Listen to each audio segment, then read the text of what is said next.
Salut YouTube, salut tout le monde.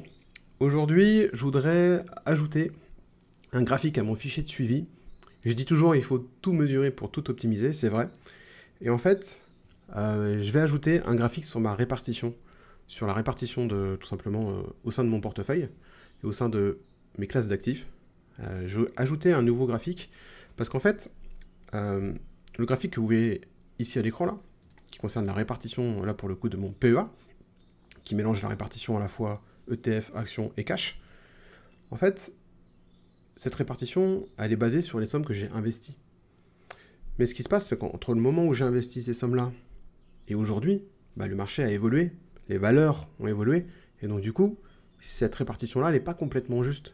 C'est-à-dire qu'aujourd'hui, si je me pose la question d'intégrer une valeur dans mon portefeuille, certes, je trouve ça intéressant de la comparer aux valeurs investies, mais il faut également connaître, je trouve, la répartition à l'instant T. Ça pourrait être pour l'ajout d'une nouvelle valeur, ça pourrait être également pour le renforcement d'une valeur. Là, je parle vraiment des actions, parce que les ETF, encore une fois, je suis sur une stratégie de DCA, où tous les mois, je vais investir. Donc, je vous propose aujourd'hui de faire cet exercice en vidéo. En fait, je voulais remercier tout simplement Clem, qui est un abonné, qui est venu me contacter en privé sur Discord. Il est passé par cette page, et il a vu mon pseudo Discord, et il est venu me parler en privé sur Discord. Et on a échangé sur pas mal de choses. Pas que sur cet aspect répartition somme investie et somme en live, mais c'est lui qui m'a posé la question. À un moment, il m'a dit je comprends pas pourquoi tu n'as pas ta répartition sur tes sommes en live. Et effectivement, je trouve que sa remarque, elle est tout à fait pertinente. Et comme je dis toujours, c'est en échangeant les uns avec les autres qu'on va, je trouve, bonifier la chose, qu'on va pouvoir tendre vers quelque chose qui est plus optimisé et qui sera plus facile à gérer et à arbitrer au quotidien.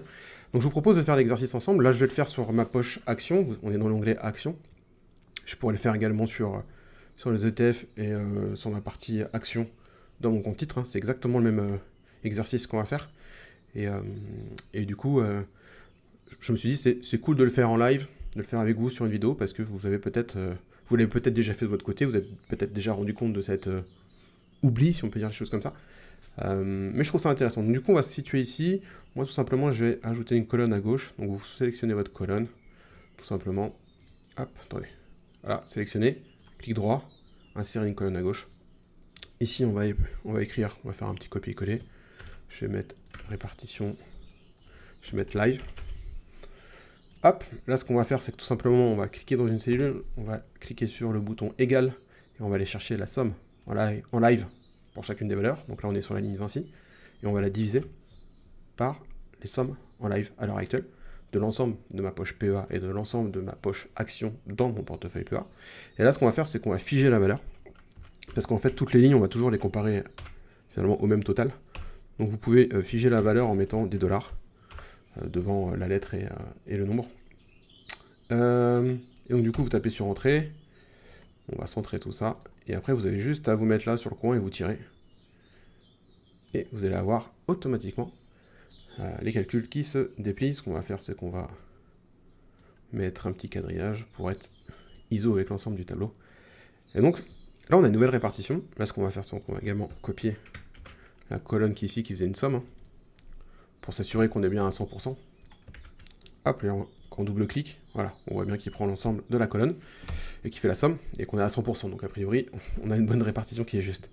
Et donc, du coup, c'est marrant parce qu'on va se rendre compte qu'effectivement, sur Vinci, au départ, par rapport à mon... Ici, on a ma colonne D qui est total achat, donc c'est les sommes que j'ai investies, les sommes que j'ai dépensées au moment où j'ai acheté chacune des actions. Mais aujourd'hui, vu que le marché a évolué par rapport au moment où j'ai investi, hein, quand on prend Vinci, j'ai commencé à investir en 2020. Bon, voilà, depuis 2020, le marché a fait sa vie. Vinci a pris 52%, donc forcément, aujourd'hui, par rapport à mon total, Vinci représente 12,93% au lieu de représenter 10,18% par rapport aux sommes, au capital que j'ai dépensé pour ces achats. Donc on voit qu'il y a une évolution. Donc forcément, il va y avoir des évolutions positives et négatives en fonction du cours de l'action. J'allais dire, je suis content de voir que Equasens représente finalement que 3,81% de ma poche action dans mon PEA, mais finalement, c'est parce que je me suis pris un moins 41%, quasiment. Donc forcément, ça fait un petit peu mal. On est sur une perte de moins 400 euros, hein, j'arrondis, sur un investissement de 693 euros, donc ça fait assez mal.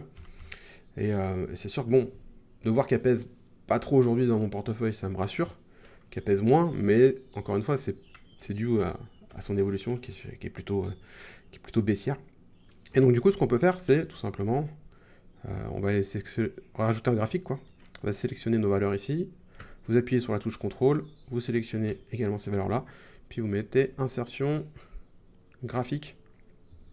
Alors en colonne, moi personnellement, je trouve que ça n'a pas trop de sens. On va aller chercher tout simplement ici, graphique, moi j'aime bien celui-ci, et je vais lui mettre une personnalisation, la police en gras un peu, white j'aime bien. On va lui mettre un effet 3D, j'aime bien l'effet 3D. Et après je vous laisserai personnaliser d'autres choses si vous voulez, vous pouvez personnaliser les couleurs. Quand vous cliquez sur chacun des camemberts, hop. Idéalement, il faudrait avoir les mêmes couleurs qu'ici. Là je le fais pas sur la vidéo, mais je le ferai après coup. Mais pour pas qu'on s'en mêle les pinceaux, pour que ça soit plus facilement compréhensible.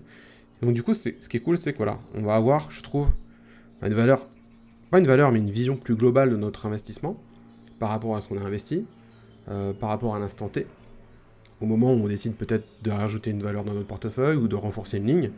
Aujourd'hui, si je décidais de renforcer Air Liquide, je sais qu'Air Liquide, par rapport aux sommes investies, c'est 20% à peu près de mon capital investi, mais aujourd'hui, par rapport à mon portefeuille et à la valeur à l'heure actuelle, c'est 26%. Donc, je me poserais peut-être la question de savoir si je veux toujours renforcer Air Liquide, parce qu'elle représente déjà 26%, donc si je renforce logiquement, je vais augmenter mon exposition à Air Liquide, donc à la fois ici dans les sommes investies, puis également ici dans les sommes en live. Donc du coup, je trouve ça intéressant. Voilà, c'est un exercice que je voulais vous partager aujourd'hui sur cette vidéo. Encore une fois, je remercie Clem, qui est venu tout simplement discuter avec moi en privé sur Discord et qui m'a remonté cette remarque-là, et je la trouve tout à fait juste. On pourrait même faire une colonne avec le delta ici entre le live par rapport à la répartition d'investissement. Je trouve que ça n'a pas trop de sens, je pense. Mais encore une fois, voilà, je trouve que c'est bien d'avoir le plus de données possible. Comme je disais en introduction, tout mesurer pour pouvoir tout optimiser. Et avec cette vision-là, je trouve qu'on a une vision encore plus complète de notre portefeuille, finalement dans notre aventure, dans notre investissement en bourse. Et donc du coup, ça va nous donner encore plus d'informations quand on va vouloir arbitrer. Et je trouve que c'est, encore une fois, c'est d'un point de vue gestion de son portefeuille, psychologie, je trouve que c'est, plus on aura de data, plus on aura d'informations, et plus ce sera facile à gérer au quotidien. Donc voilà, c'était la petite vidéo du jour. Et si vous voulez faire comme Clément, enfin Clem, plutôt, je sais pas s'il s'appelait Clément, mais c'est Clem son pseudo. Si vous voulez faire comme Clem, vous avez je vais vous mettre un lien dans la description, tout simplement, cette page-là, où vous pouvez tout simplement trouver mes deux réseaux où on peut discuter en privé, Twitter et Discord. Vous retrouverez également le lien pour télécharger ce fichier Excel, ce fichier Google Sheet, pardon. Donc vous avez le lien pour télécharger et vous trouverez des offres de parrainage par rapport aux 2 courtiers que j'ai. C'est des frais de courtage offerts. C'est toujours bon à prendre quand vous lancez en bourse. Vous allez avoir 30 € de frais de courtage offerts. Donc à chaque fois que vous allez faire un achat, vous allez avoir des frais. Ces frais-là sont offerts jusqu'à hauteur de 30 €. Là, jusqu'à hauteur de 100 €. Bon, des fois les offres évoluent et je suis pas complètement à jour sur mes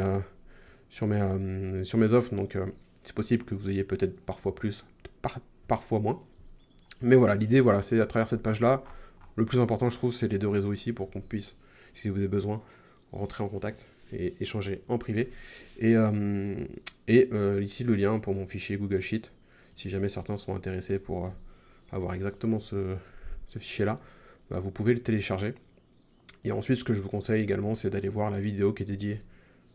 C'est une vidéo tutoriel qui est dédiée à ce fichier-là, qui vous montre tout simplement comment le télécharger et comment le remplir pas à pas pour le personnaliser à votre sauce.